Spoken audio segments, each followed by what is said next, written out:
Round 1. Fight. Heroes never die. I'm Commander Shepard, and this is my favorite store on the Citadel. I used to be an adventurer like you. Then I took an arrow in the knee. Power, sex, power. They both come down to one thing. Hungry gamers.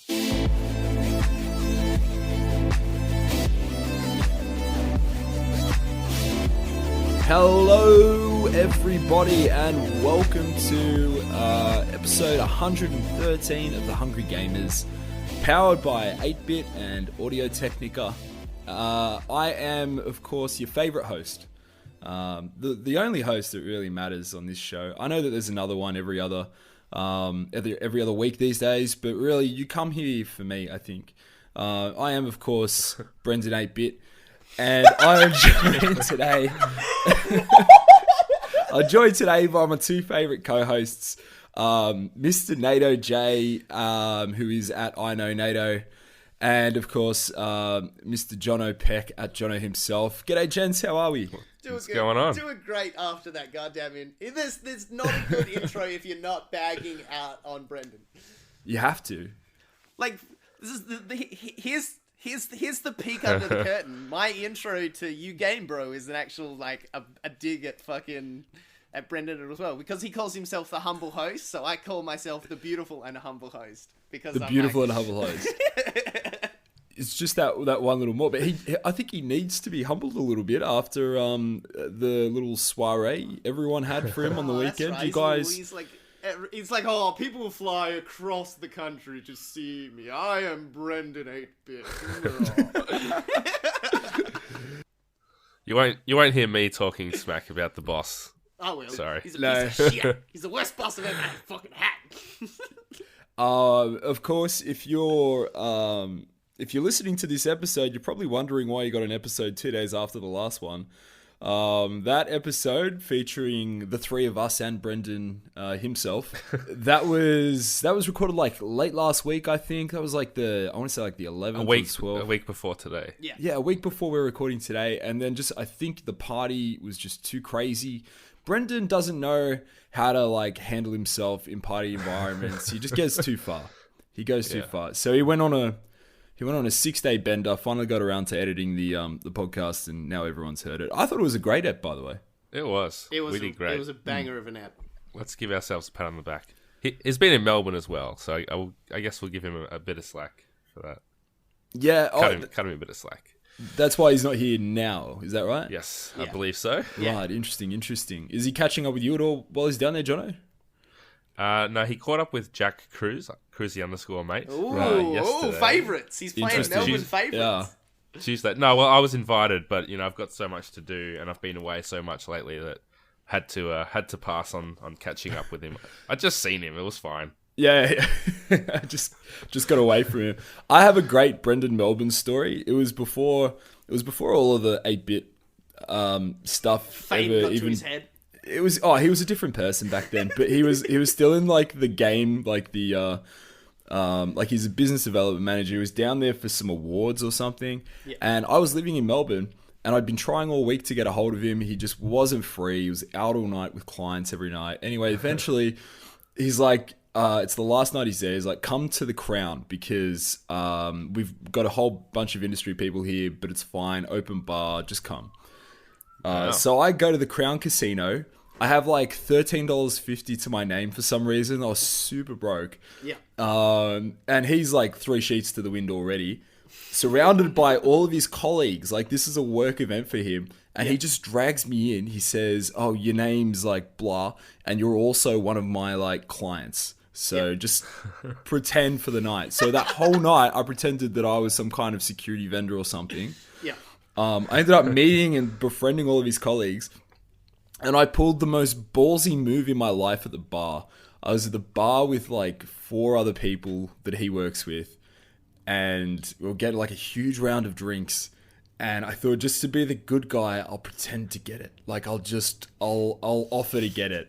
Again, I've got no money. I have no money. So if everyone was like, yeah, cool, I would have been fucked. I would have been so fucked. But I scream out, I go, oh, this one's on me, guys, holding like my NAB savings card in my hand. This one's on me. And like all of them all at once, no. And in that moment, I felt powerful.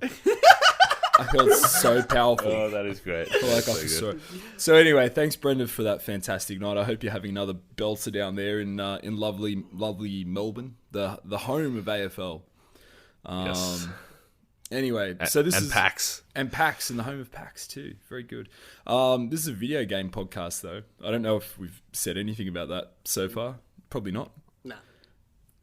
We're Nato, turning it into a variety comedy podcast. Let's go. Yeah.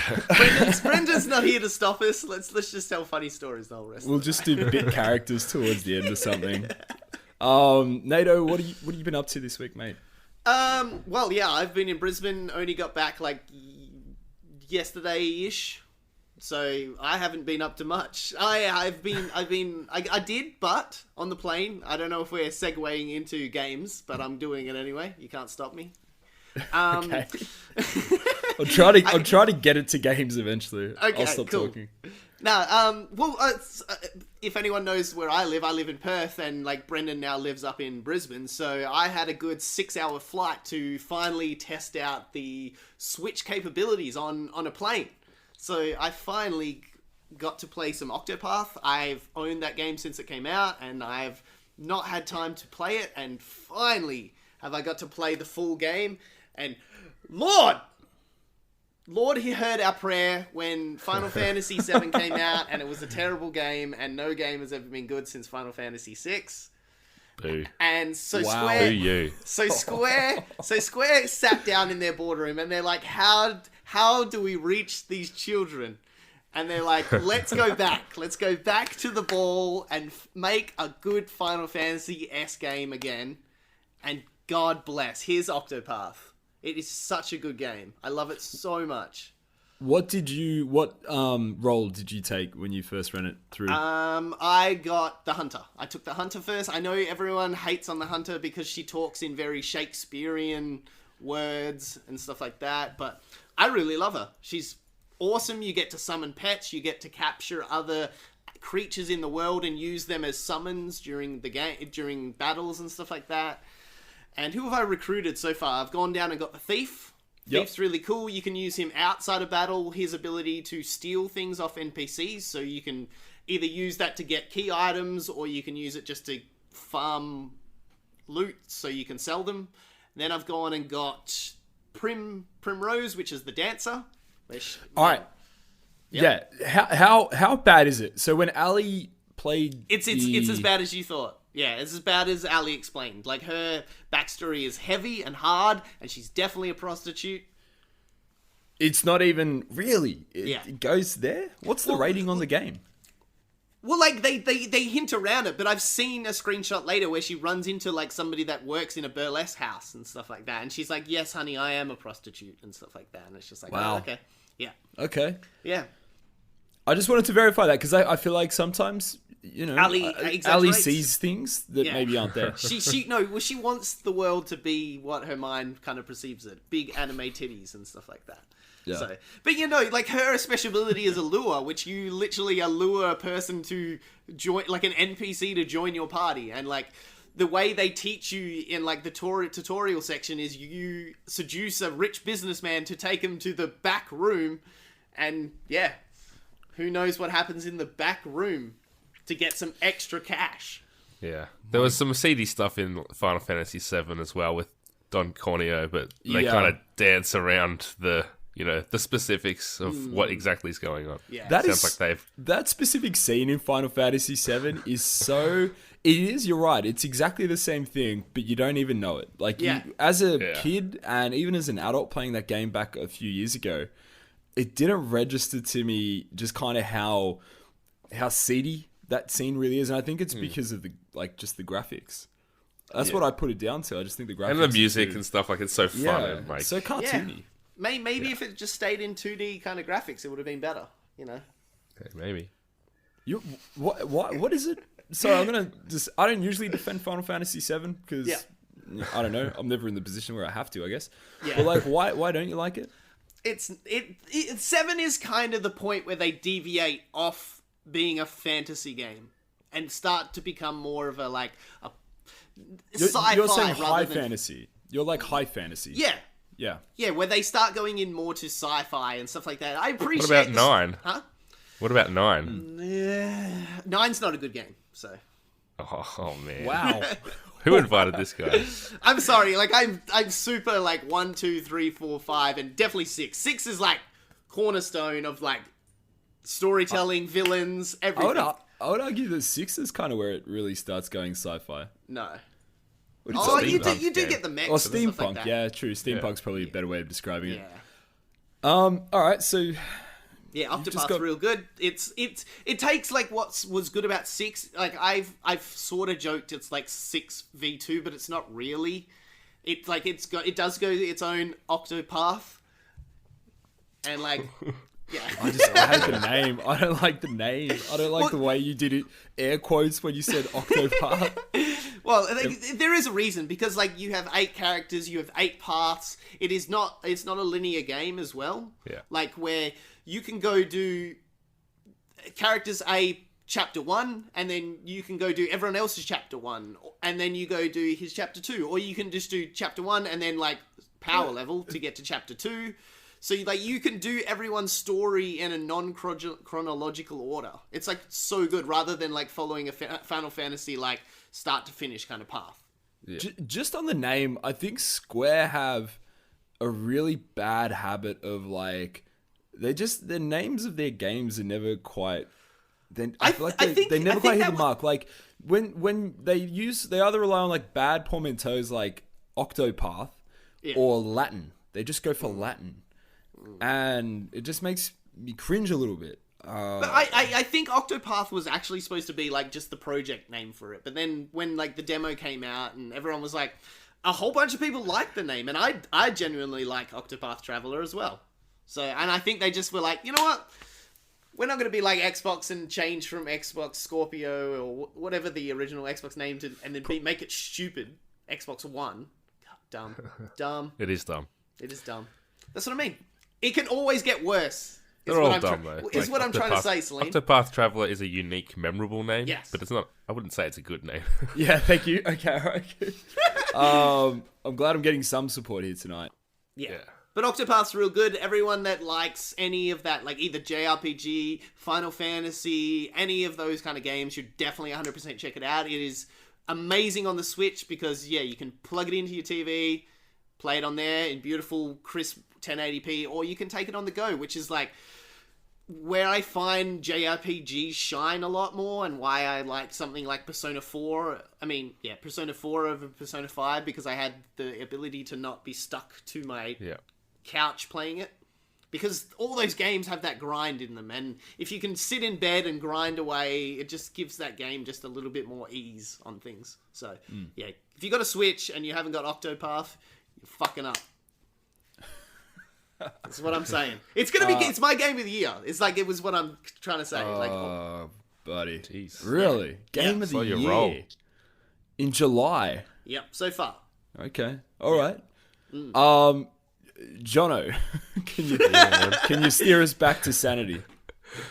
Well, maybe, yeah. I've been playing Mega Man X Legacy Collections 1 and 2. There's a review now up on the 8-Bit YouTube and Twitter, so I was able to get a code from our friends over at Reboot and smash through that this week, which has been really cool. Last week I mentioned I've been playing Mega Man 5, so I'm in a bit of a mood for that kind of thing. So yeah, it was cool to get into the X series and see what that was all about. So you'd never played them before?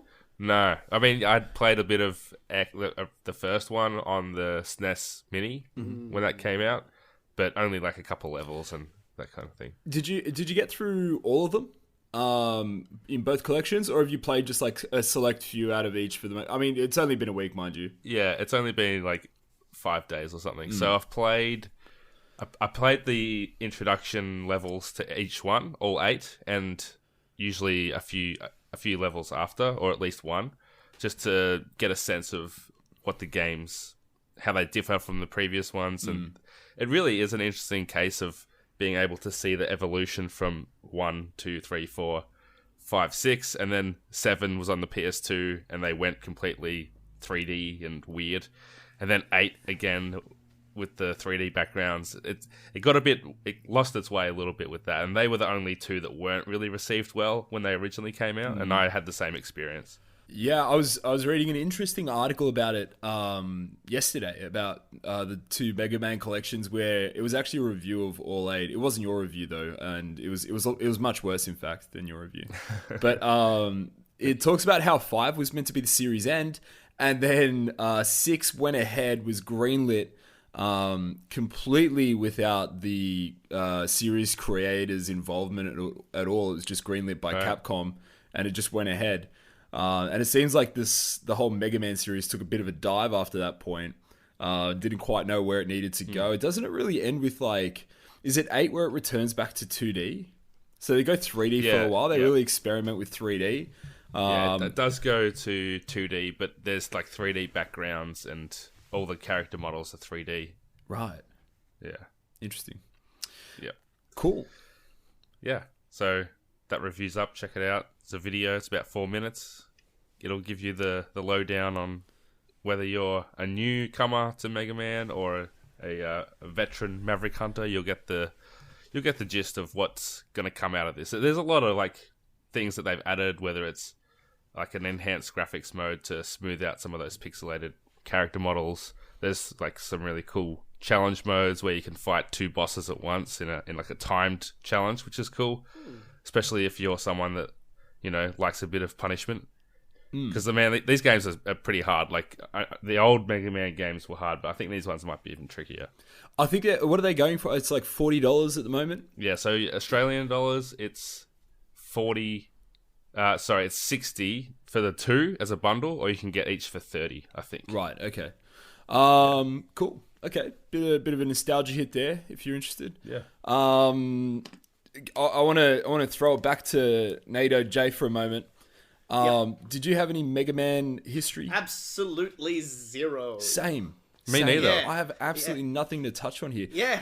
But it's huge. It must, I know. It never seemed big here, though. I never really heard any of my gaming friends ever talk about it. No, never, ever. Mario, Sonic, and all Crash, and all the other major mascots. Always heard about them. It wasn't until my later years somebody was like, "Oh yeah, Mega Man," and I was like, "Oh okay." It is interesting, isn't it? When I was getting my PlayStation magazines and playing the demos, I never remember being caught up in any of the coverage for the new Mega Man games, because they hit the PlayStation and they hit the PS2. But yeah, I guess by that point maybe they weren't what they were. They were starting to lose the shine. So it was all about, I guess those generations were more about the 3D games like Crash and for sure. Croc and Spyro. So it was this thing's kind of a throwback, and maybe it wasn't really the cool thing to like unless you'd come up through the NES and the SNES and had enjoyed them all along. I agree. I think that's exactly what it is. Just as a kid, thinking about 2D platformers didn't really have much of a home on the PlayStation next to games like Crash. Fighting games were becoming a lot more interesting in the 90s. Racing games were a lot more interesting in the 90s. Everything with the graphics, high fidelity graphics, just everything was more enjoyable except for 2D side-scrolling games. Yeah, because we'd had a bajillion of them by that stage. Yeah, that too. That too. Very cool. I actually kind of want to play this now. I like 2D side-scrolling. I don't.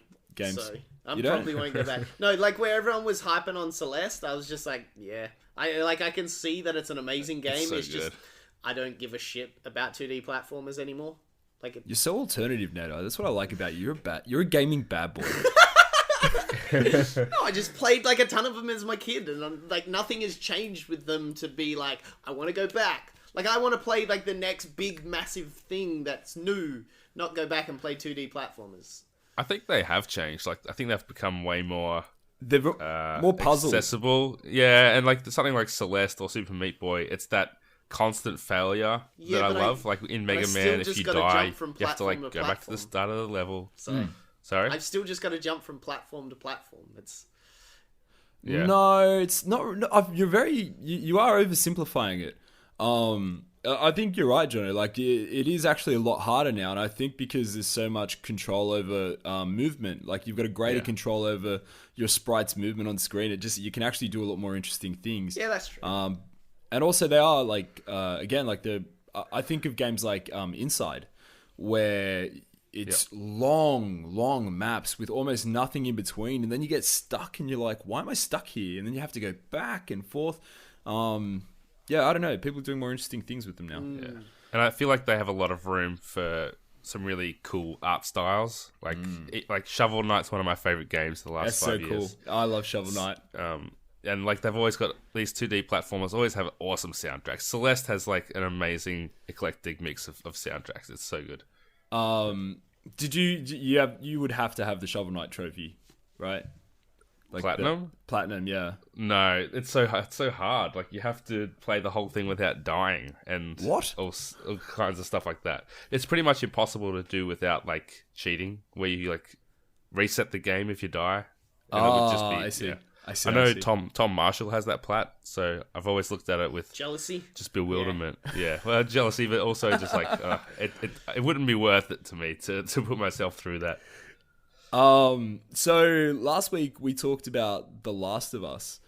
Yes, we did. And I threw the gauntlet down to you. You did. You put it. You shamed me into it, and I don't think it was particularly fair because Ali's the one. Ali's the one who really poo-poos it. Like but we're not gonna win. We're not gonna win that war. No. We know you're a weaker mind, so we can slowly batter it down until much weaker. you cave, and you did. And I Look, totally Ali wasn't did. here. Ali wasn't there. If she was there, I would have said the same thing that I said to you. I respect that. I'd like to believe it too. So I decided to pick it up this week, and I'm so impressed. I got through to you. Nothing as well. I think part of it is that I like to prove people wrong. Like revenge for me as a motivator.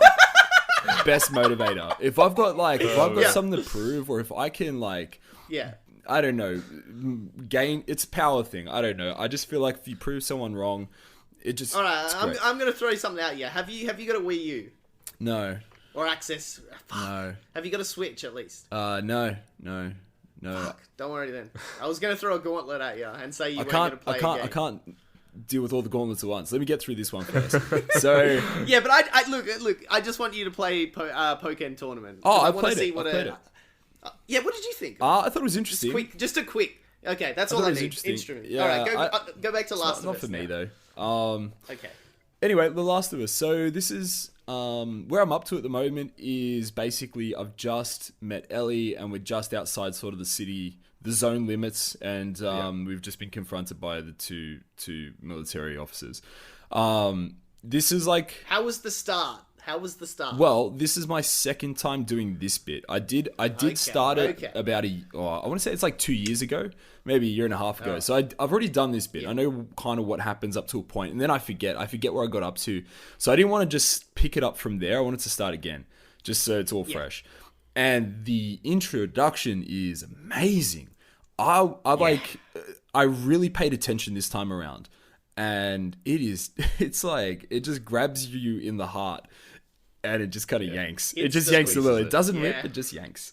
And I'm just blown away. So just the whole opening scene with Joel and his daughter and the watch, and just the chaos. I thought it was the best introduction to a sort of quote unquote zombie survival game. I know that's not really what this is, but it's in that setting. It's a very dystopian zombie apocalypse world. It's the best intro I've ever seen. Where I love that it's just like boom, 20 years later, and you're like, oh man, yeah, it just sets the stakes so well. It introduces the scene so well in the setting, and then also I was looking at there's this fantastic shot where it's the first time Joel and Ellie kind of stay in his apartment while they wait for Tess, and he falls asleep, and then he wakes up.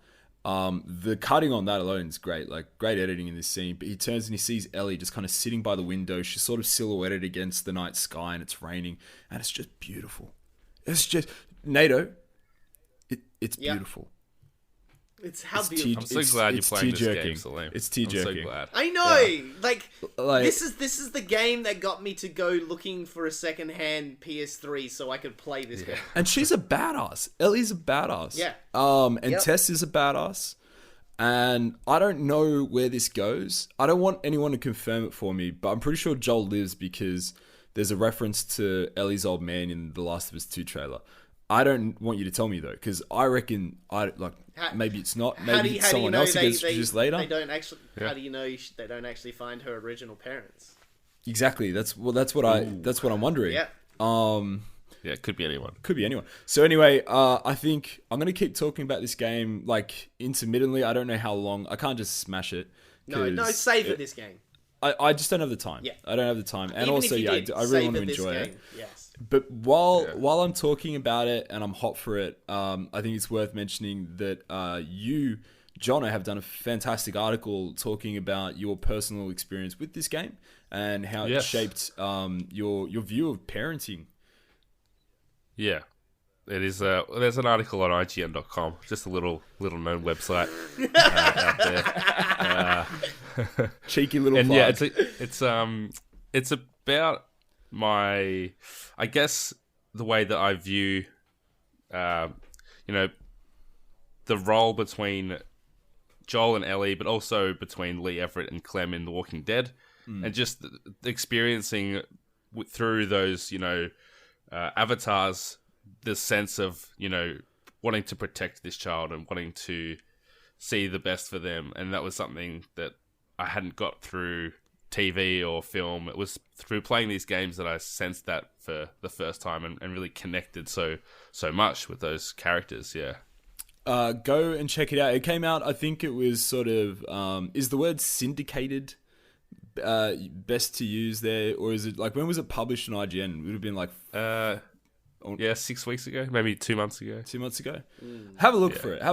I'm sure you can do some kind of like name search, Jono Peck. Sleuthing. He's Googleable, Jono. Jono's Googleable in a way that Saleem Abraham just never will be.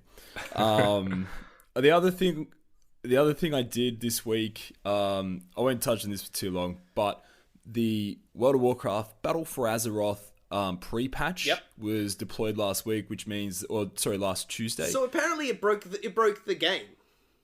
Oh, it really broke it. Yeah. Yeah, there was a lot of feedback. Because like it was the next day that after we did the pod where I saw like the huge article about it, and I was like, oh man, I wish this happened before the pod, but now we can talk about it this week.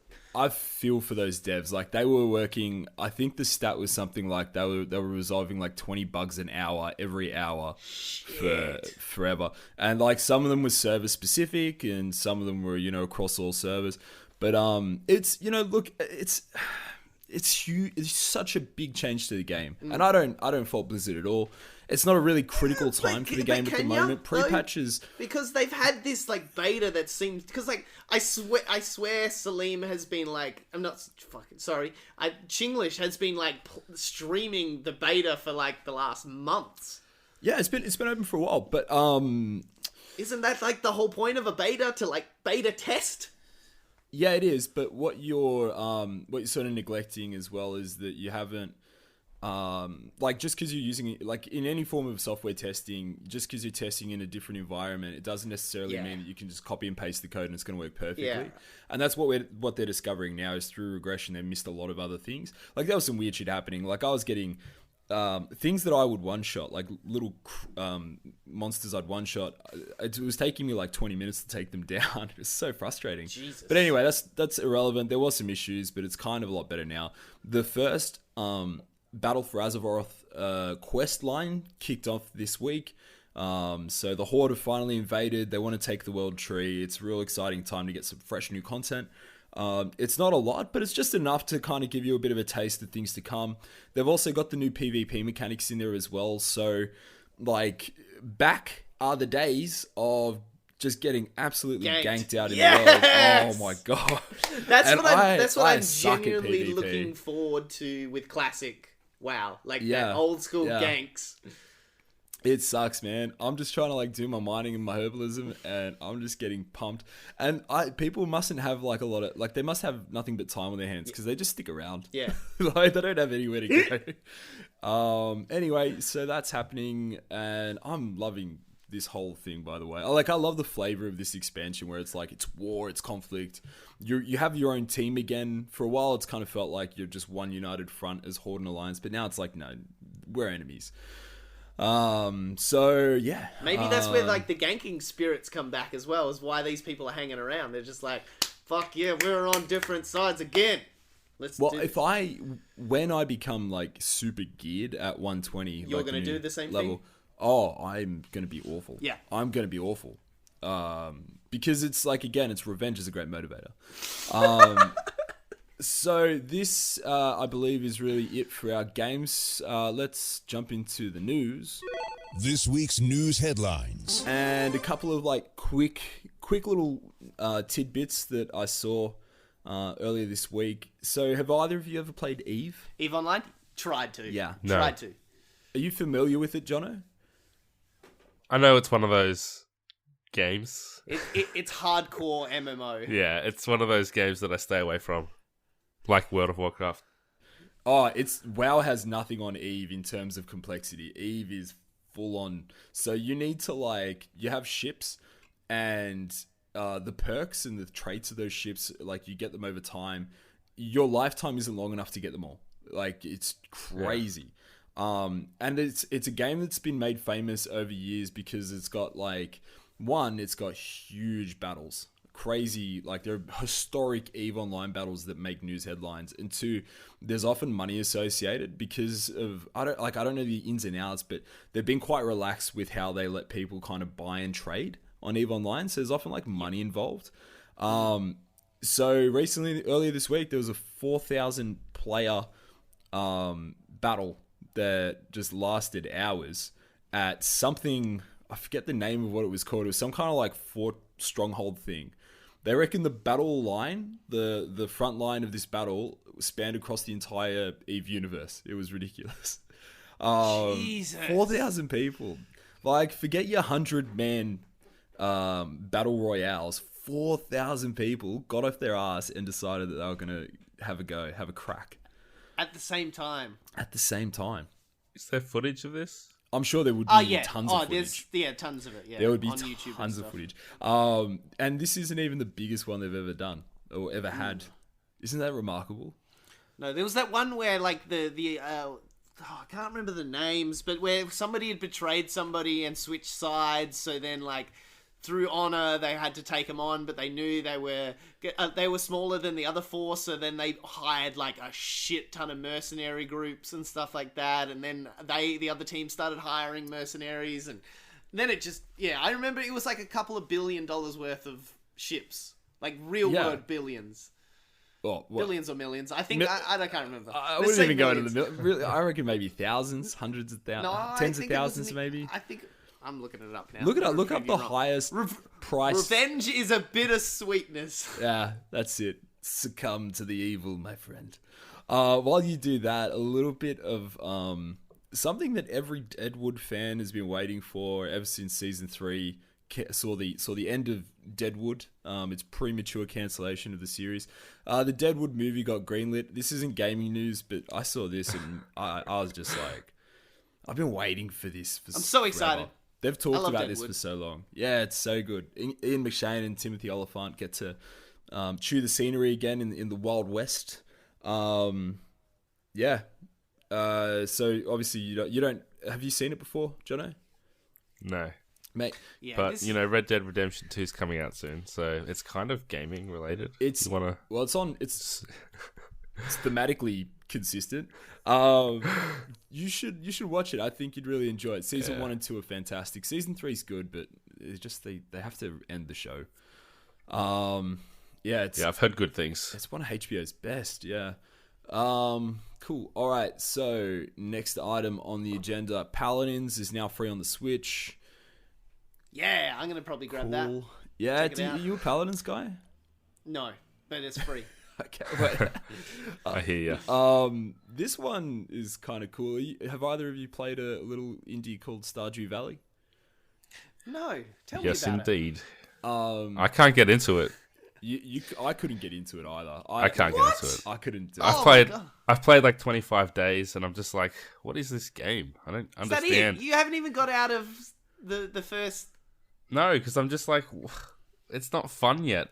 I don't understand. Maybe it's just not for me. But when I hear you guys talk about it, it sounds like a different game to what I'm seeing. Like, Do you know how far I got into it? And this will make Please don't tell me like a week. mate.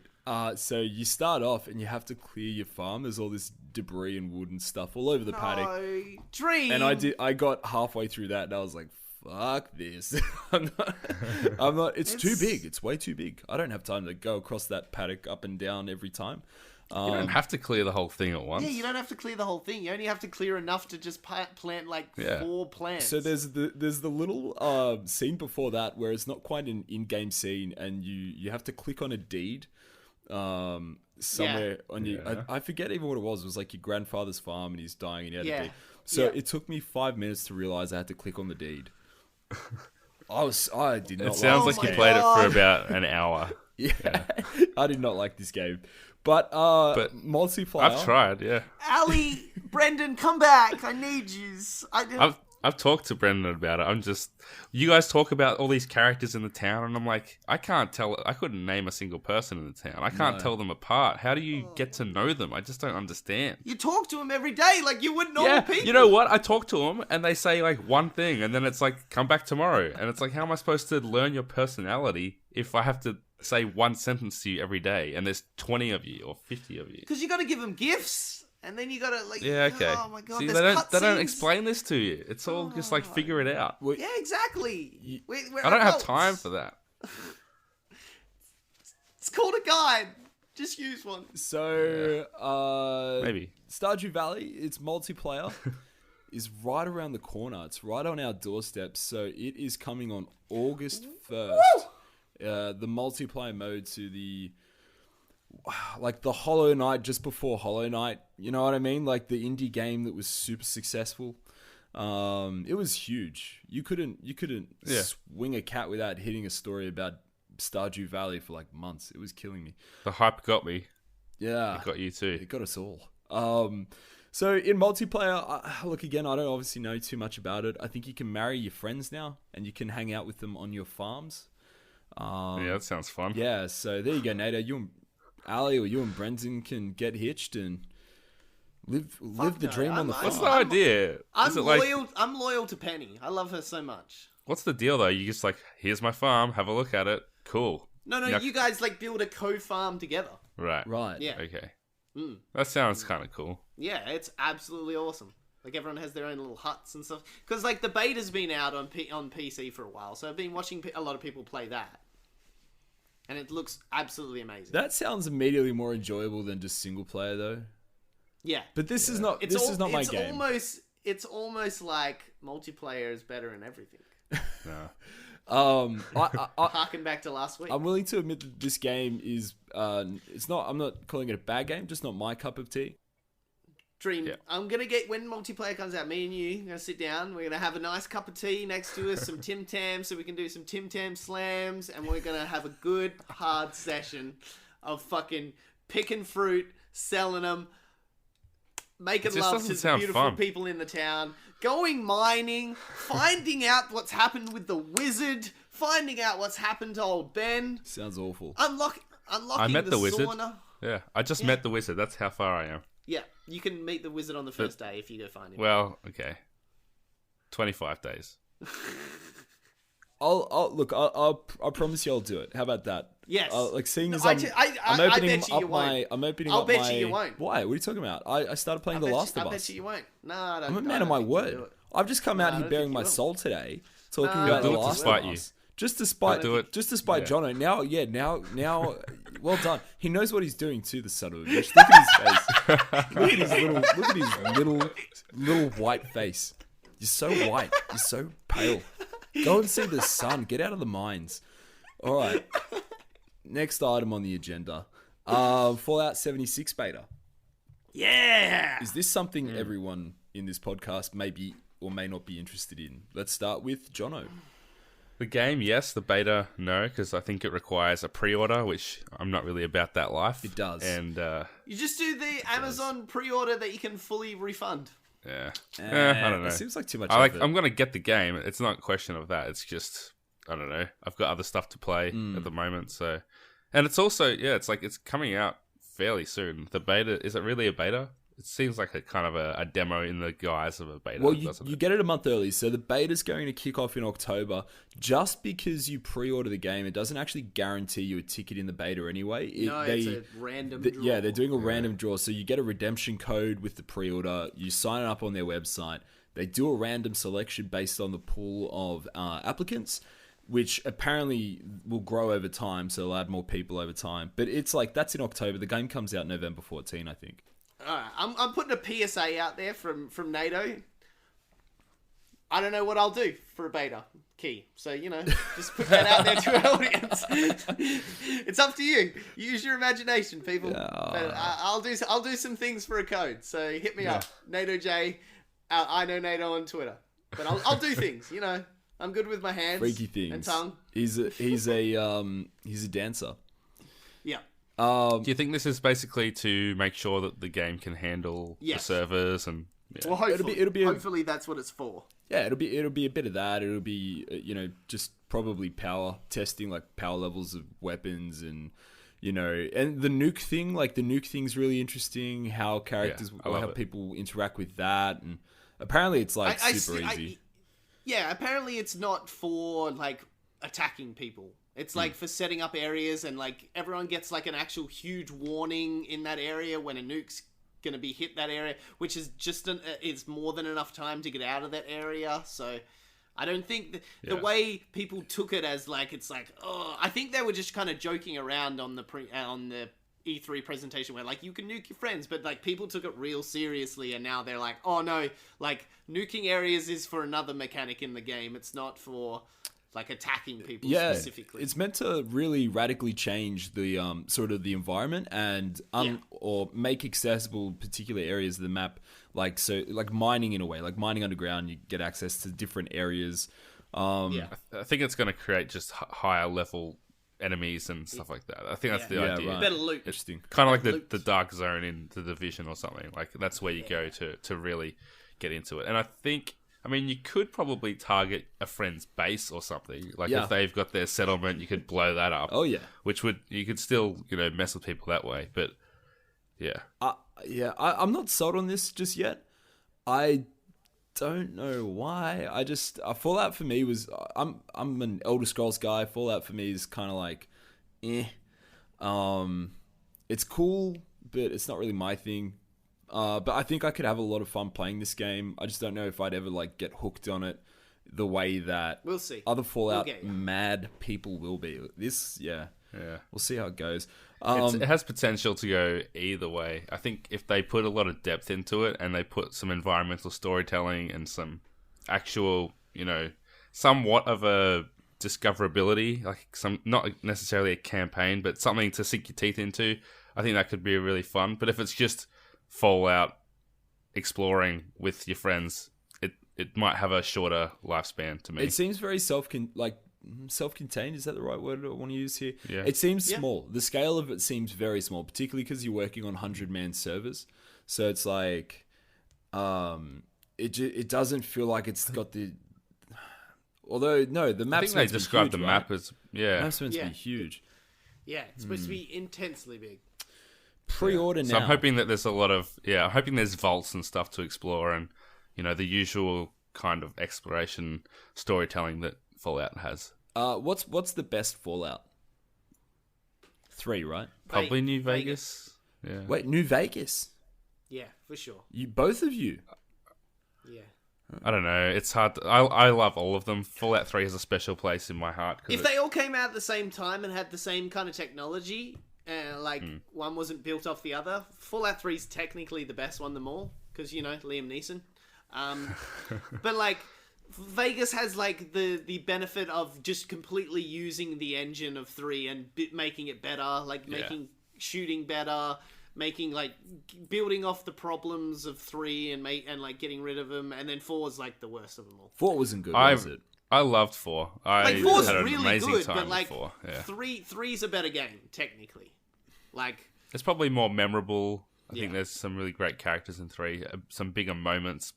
I think the gameplay of 4 was a step up with the shooting and the customization. But that's all due to time, like when it came out. Yeah, exactly. Yeah, like, you're right. The actual Yeah, game. so it's an upgrade, like from a technical perspective, but yeah, it's like comparing Mario's or something, I guess. Yeah. So Battle Royales gross 1 billion revenue since January. Can I just say, I'm tipping my hat to you. Best segue I've ever heard ever. just a cold, hard segue. I loved it. I was all right. So I'll I tipped my hat. Good sir. let me tell you what I was actually thinking. I was actually thinking that Fallout 4's character development system was the most boring character development system I've ever fucking seen in any game I've ever played. Like nothing I got felt exciting. There was nothing exciting about anything there. What, the in front of the mirror? The perks, you mean? Yeah, the perks. Yeah. Oh, okay, yeah. Like nothing there to me seemed particularly interesting.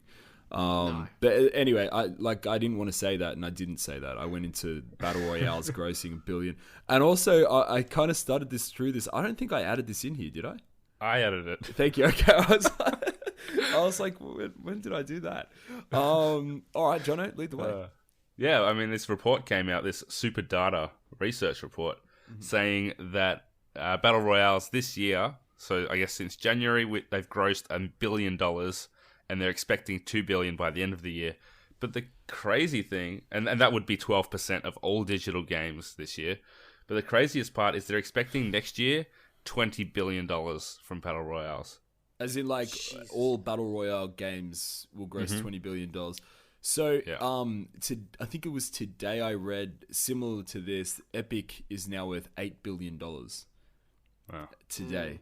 So, this is, I mean, it doesn't surprise me. And it shows you how many games are going to inject Battle Royales into what they're already doing. Like, even, I guess technically, if you were to throw, like, we don't know much about Red Dead Redemption 2, but if it has a Battle Royale multiplayer component, you could factor that into it as well. And that game in itself could make like $1 billion quite easily. Because they already did that into GTA, so it wouldn't be too hard to like inject it into... Exactly. And if GTA is still like one of the top selling games in and of itself, that's going to inject a whole lot of that revenue as well. Yeah. I am so over Battle Royale. I'm so tired of it. I've hit the wall. Brendan keeps hitting me up to play like Realm Royale and stuff like that, and I'm just like, it's not even I'm over that game. I'm just over all of them. I haven't played PUBG.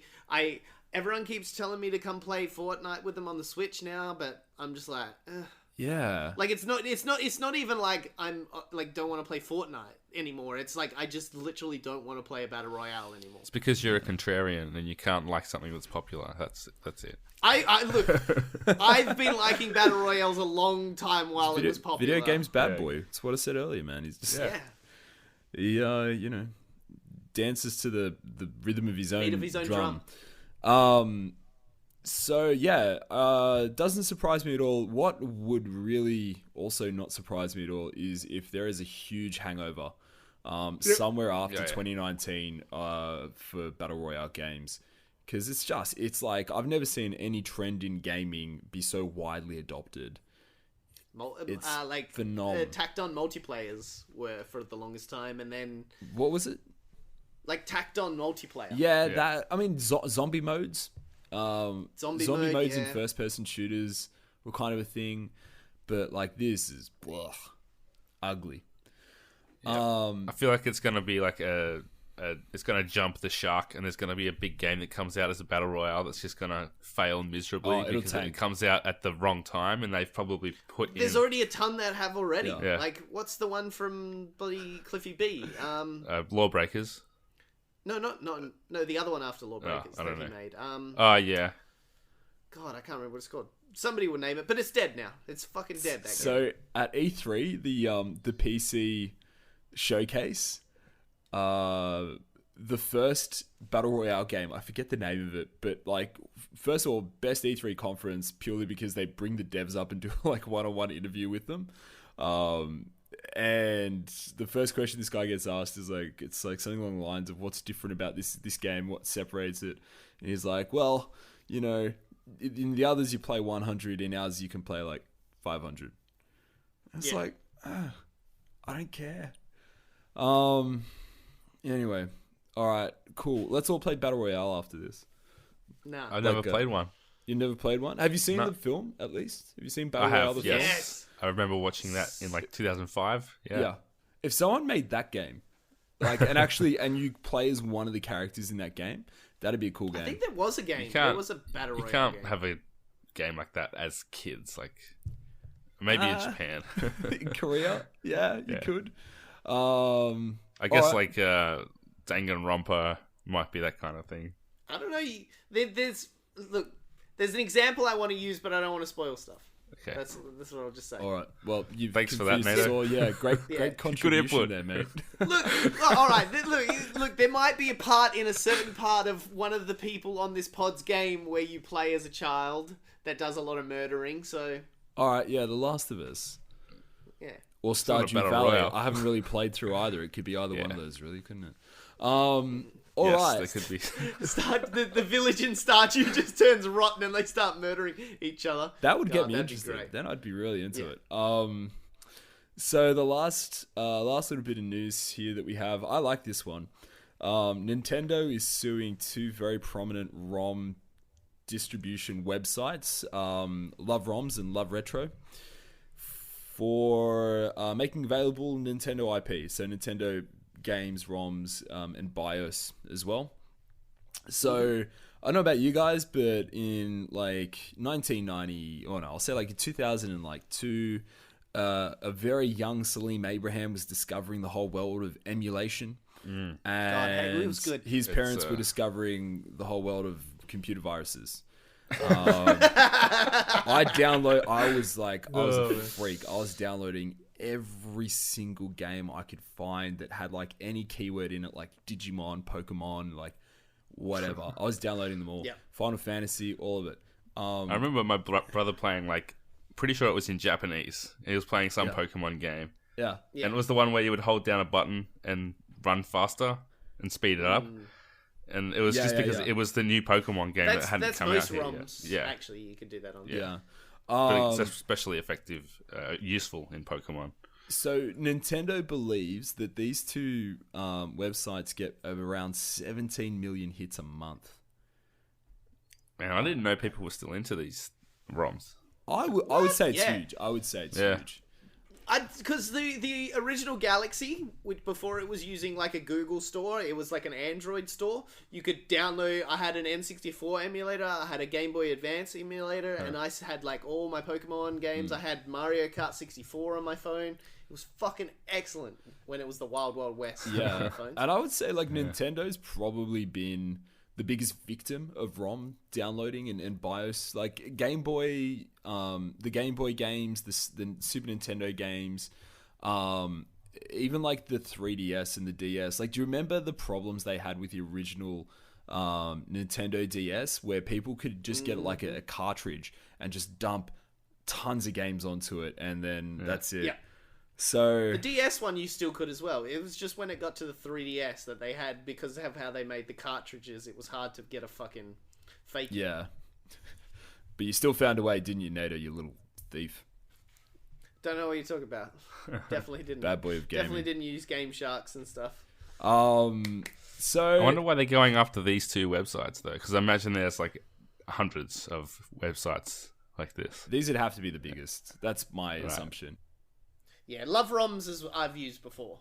That's how big they must be. Yeah. Wow. I could tell you about. Oh, I was just gonna say I couldn't tell you the name of another. I can. Cool ROMs. I use Cool ROMs a lot. I think I used to use that. Yeah. So we're all perpetrators We're all bad people. Yeah. of this Look, issue. actually, in our defense, though, if you do own the original of that game, then As if we can't own sue the you. original. Yeah, but I did own the original of pretty much any game I ROM'd. Right. Well, I was using it to discover these games for the first time. Like, Yeah. you know, 64 games and GBA games and Nah, like, stuff that I never grew up with. God, I had like Final Fantasy Bringing it back to Final Fantasy. The best, probably the Final Fantasy. The best by far, Final Fantasy Tactics. Had that on my phone. Wait, hold on. Wait, as what? well. Wait. Sorry. Yeah. Go back a step. Tactics or Tactics Advance? Tactics Advance, sorry. The one that's on Game Boy Advance. That's the best, Fuck in the- your opinion, that's the best Final Fantasy game ever. By far. No. Yeah. Oh, Yeah. no. It's like, Yeah. that's just wrong. As a fact, that's just wrong. No. It's not. Oh my god. What is wrong with you? I think you're just being difficult. What is it, Saleem? Unnecessarily. What's yours? Yeah, what is your favourite? It's hard to pick. You know what I mean? It's hard to pick a favorite It's not, child. because there's I can just tell an you the easy ones one. I don't It's called like. Final Fantasy Tactics Advanced. You're just being willfully ignorant. All right, so You're ignorant. ignorant. I love Tactics Advance, but I don't think it's the best. I really love 10. I loved 8. I liked 7. 10 is a bad game. 10's not a bad game. 10 is a 10's not a bad Why is 10 a game. bad game? It's a bad story. It's a bad lead character. I bawled my freaking eyes out at like Yeah, 4 but in the you bawl your morning. eyes out 4 in when- the morning as a you bawl your eyes out when you see 14-year-old. me get off. You come to an event. When so listen, like, I was it doesn't take that much 14 to playing make that game, Nato, and Yuna. Like, and bear in mind I'm 14, but I swear to God, I thought she was really into me, and we had something special. I thought we had something special, mate. So when because I'm projecting myself onto Titus, and he, spoiler alert, he doesn't make it. Titus doesn't. Titus. What? There's not enough room I on didn't the get door that for far both into the Titus and Yuna. Yeah. So I thought What's it was the guys Can that you just agree? Like his laugh is absolutely terrible. Yeah. It's in the intro of this podcast. It Yeah. is. Yeah. Is it Waka or what's the guy, like the Troy Baker character? Waka. Waka's a bit racist. The game's a little bit racist. So all the Waka Al Bed stuff, super racist. Against what race? Well, against the Al Bed, but it's like it's the prejudice that he's kind of, it's his prejudice, that's so it's a huge like beeline throughout that whole game. Yeah, anyway, I liked it. I thought it was good. What else was good? 15 Blitz is obviously ball. the best. Oh man, 15. get out of here. Dream. You hated that game. I love the gameplay. I just hated the story. I thought the story sucked. It was such a hollow game. It's crazy how you can spend 10 years in development and still come up with like just the husk of something decent. Nah, because they fixed it with an anime and a movie, bud. All right. Anyway, Can I correct myself? I don't think Troy Baker was in Final Fantasy X. He was in Final Fantasy 13 as Snow. I just wanna- God, that's a bad game. before that's someone an like awful ats game. me. Yeah. Yeah. you just beating the haters to the tweet. Yeah, Don't at me. 13, I think, was the most poorly written game. Yeah, actually, I'll stand by that. I think it was awful.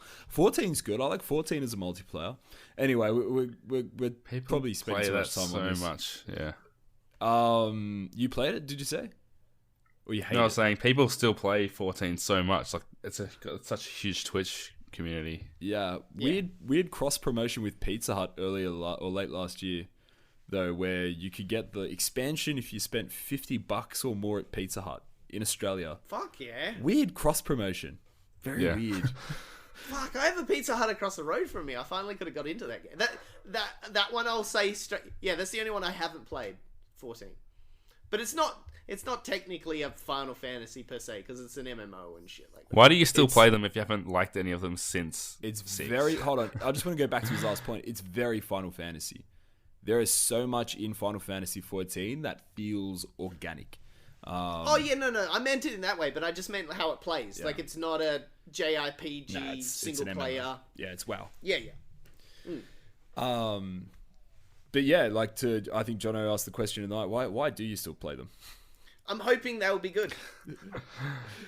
All right. I have faith that one day they will turn and they'll be like, Klefka was a fucking amazing villain. Let's make somebody that's just as good as him.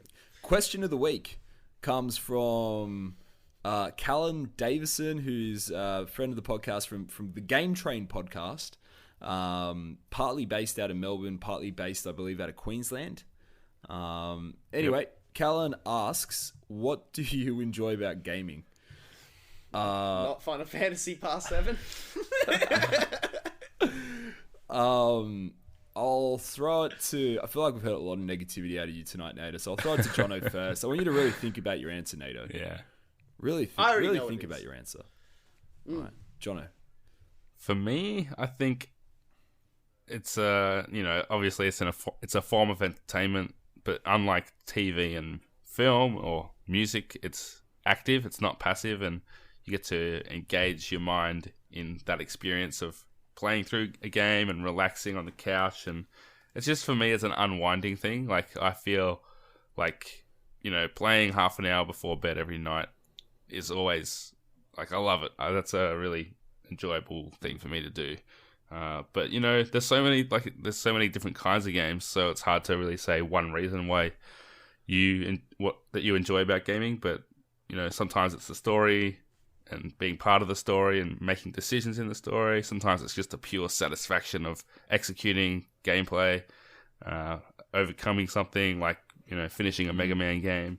So yeah, I mean, it's because I'm more of a single player guy. I'm not going to talk about like the social side of it. That might be more what it is for Nato. But yeah, I think it's getting to experience these worlds that are just so different, like whether it's Uncharted or Horizon or God of War or something like Detroit. It's, you get to explore these places and just the environmental storytelling, which there's not really that environmental storytelling in other mediums. True. I agree with all that, and in fact I'm going to expand on that and say that it's the versatility, I think, is the thing I really enjoy about it. Like this week alone I've played The Last of Us, which is like, obviously this really deep emotional story. Like, even as early into it as I am, it's obvious to see that that's what this is, even if you didn't know anything about it.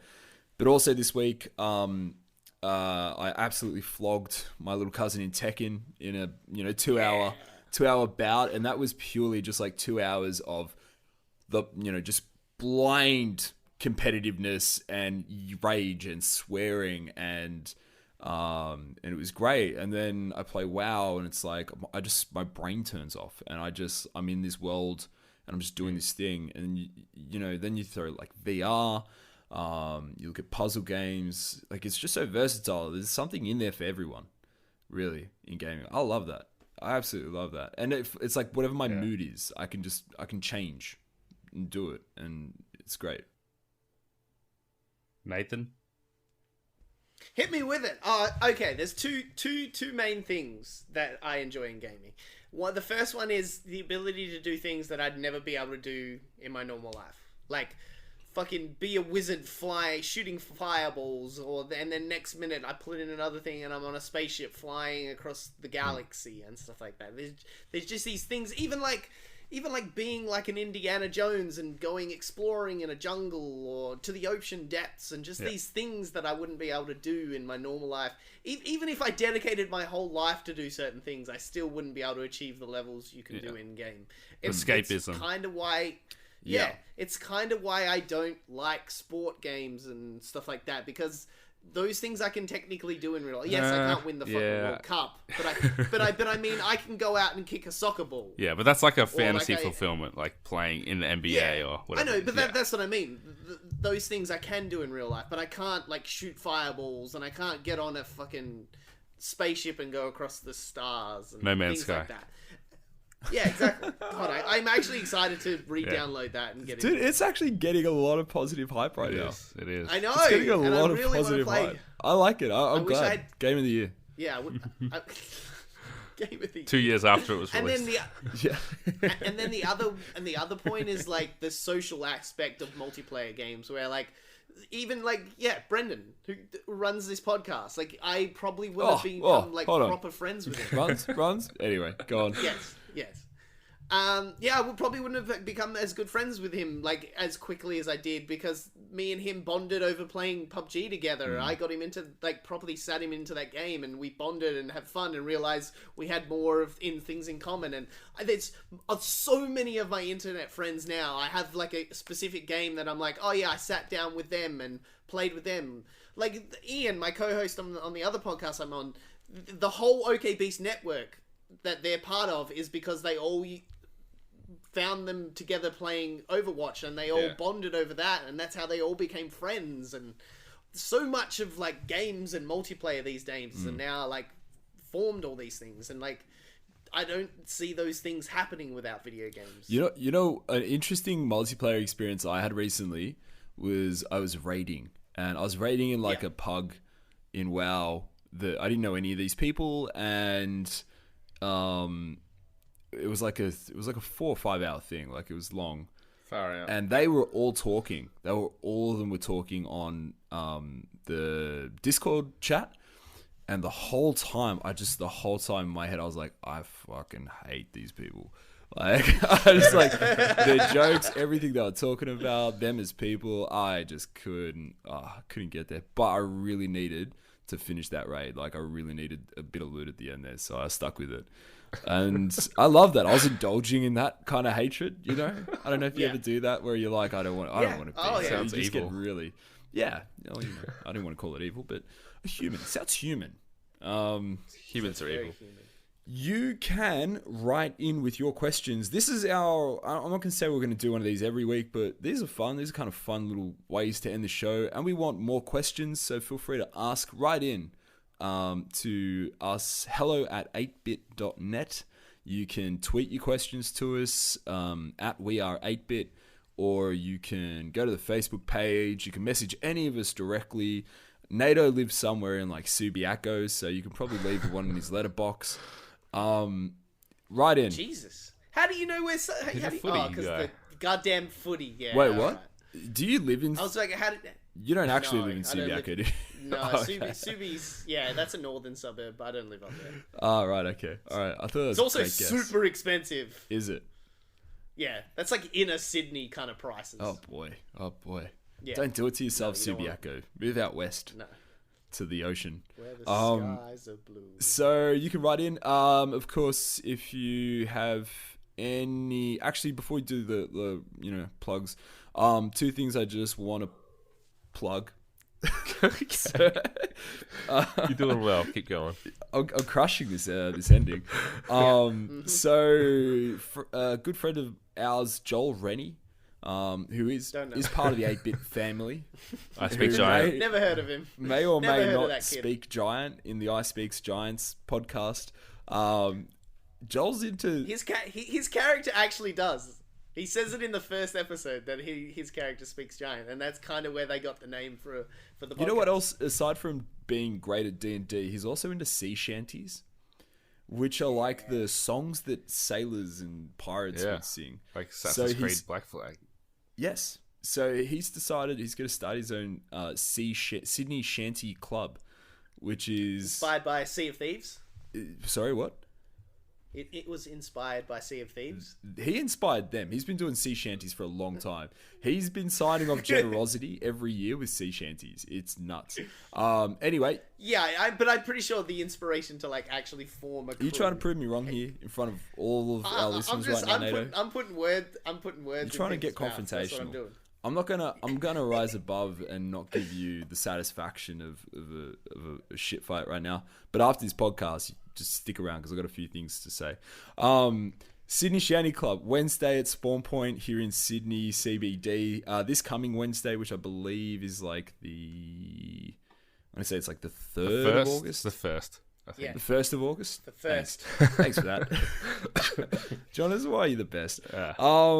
So if you're around, definitely go. I think it's like 6:30 p.m. it kicks off. I'll be there. Also, AGPN, the Australasian Gaming Podcast Network people, we're doing a Sydney meetup soon. It's going to be at like a darts place in the CBD somewhere. It's alright, don't have one in Perth or anything. There's like one person in Perth. That's a lie. There's actually 2 groups in Perth. I know there So are. why don't you organise Yeah, it? NATO. Jeez. Lazy. I'm not an organizer. I'm the entertainment you bring. I don't organize. I come and I make your party good. You're the goddamn court jester, is what you are. Okay, so enough with the plugs. Time for actual plugs. You can find me at Saleem TD, and you can find this show at We Are 8-Bit. Nato, Jono. Jono, you're a gentleman. Oh, thank you. You're a gentleman for allowing me to. Yeah, you can find my interview podcast, Putting in Work, on the 8-Bit Collective every Thursday. Got some awesome guests coming up. Really exciting guests. I've just spoken to Dagan Moriarty, who's the Sesame Street workshop animator. So had a whole great conversation about animation and the world of how that works. Alana Pierce, formerly of IGN, will be appearing on a future episode, and just had Snowbike Mike on the show, and who doesn't love Snowbike Mike? Jono, you rub shoulders with very successful people. I try, yeah. What are you doing here? He hangs around here because he needs to poach my guests every time. All right. Well, it's one for one. And you can follow me on Twitter at Jono himself as well. And shout out to Audio Technica. Shout out indeed. And while Jono's doing all this super successful stuff, Nato, where can they find you scratching your butt? You can also find me on this 8-Bit Collective as well on the You Game Pro podcast. If bringing on beautiful guests, if Jono hasn't already poached them first. You poached Anthony from me, so... You poached Snowbike Mike from me. me. But Anthony was first. You set the rules of engagement. Weapons free. We usually bring on a lot of Australian streamers, gamers, anything to do with the industry around, and just chat with them about why they love video games and stuff like that, rather than like Jono's, where it's more about the effort they put into their jobs. Who's the next? Like that. Ours is a casual one, and Jono's a more professional one. And you can also catch me over on my anime podcast, A+ Anime. We have been doing pumping them out with the guests at the moment. We've had Dash on last week, also from the 8-Bit Collective, talking about Darling in the Franxx. But we just talk about a new anime each week, and also just anime in general. And we try and get new people into anime, and also veterans onto things they might not have decided to watch yet. So go check that on the OK Beast Network, and you can also catch me everywhere at I Know Nato, on the Twitches, on the Twitters. I've been streaming a little bit recently. I've been bored, so go check that out. I do stream me playing D&D with a whole bunch of crew from the 8-Bit Collective and some other people here and there, so go check that out as well. That's usually Thursday nights as well, so go check that out on twitch.tv/I Know Nato. And yeah, so just check me out at I Know Nato as well on the Twitters. I love the hot takes and being silly and causing stirring the bee's nest. The hornet's nest. So go check on Who's that the next You Game Bro guest, Nato? Sean Pitts, hopefully. Former Putting in Work guest. Yeah, that's what I thought. Nato, my friend. Yeah. Just between me and you, Nato.